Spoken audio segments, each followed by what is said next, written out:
जय श्री राम। समस्त साहित्य साधकों को रेखा तिवारी का सादर प्रणाम। सद्वाक्य। सुअवसर की प्रतीक्षा में न बैठे रहें, हर दिन और हर पल काम करने के लिए शुभ मानकर ही चले। माता भगवती देवी शर्मा।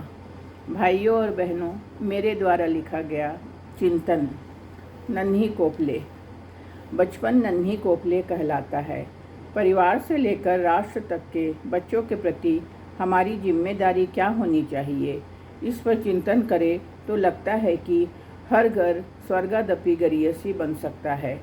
हमारे बच्चे और घर घर के बच्चे स्कूल में एक साथ पढ़ते हैं।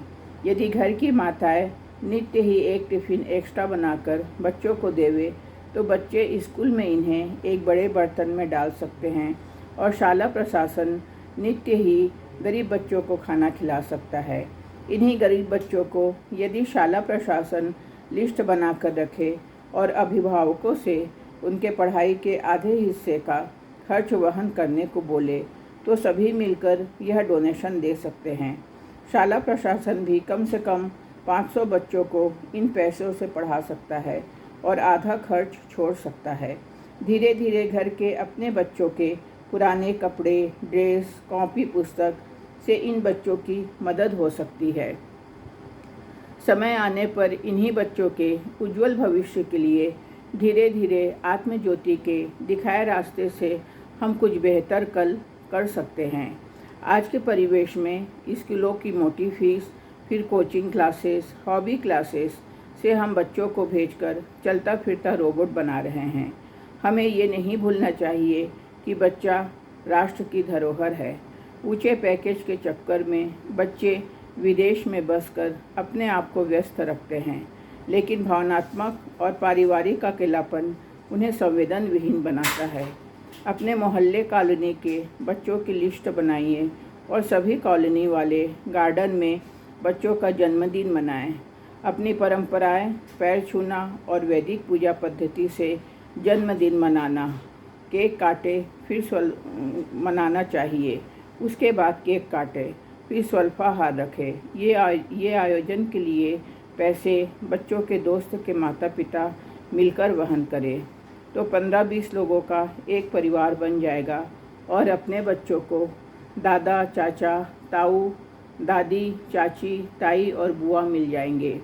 हर उम्र के बच्चों का अपना अलग अलग ग्रुप तैयार होगा।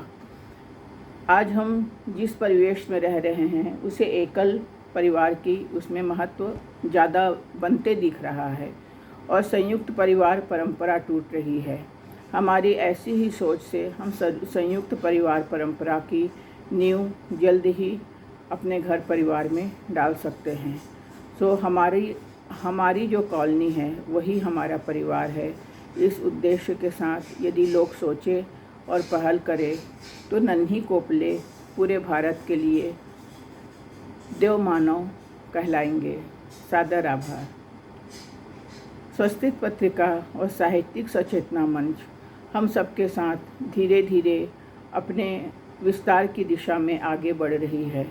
इसे देखकर मन में खुशी होती है। लगता है कि नित्य ही हमें कुछ कर गुजरने की प्रेरणा से कुछ अच्छे भाव और चिंतन लिखने चाहिए। हमारे श्रोता भाई बहनों का बहुत बहुत आभार जो हमें सुनते हैं और सब्सक्राइब और लाइक कर हमारे मनोबल को बढ़ाते हैं। आप दोनों को, साहित्य साधक एवं श्रोता भाई बहन दोनों का सादर आभार और सादर नमन।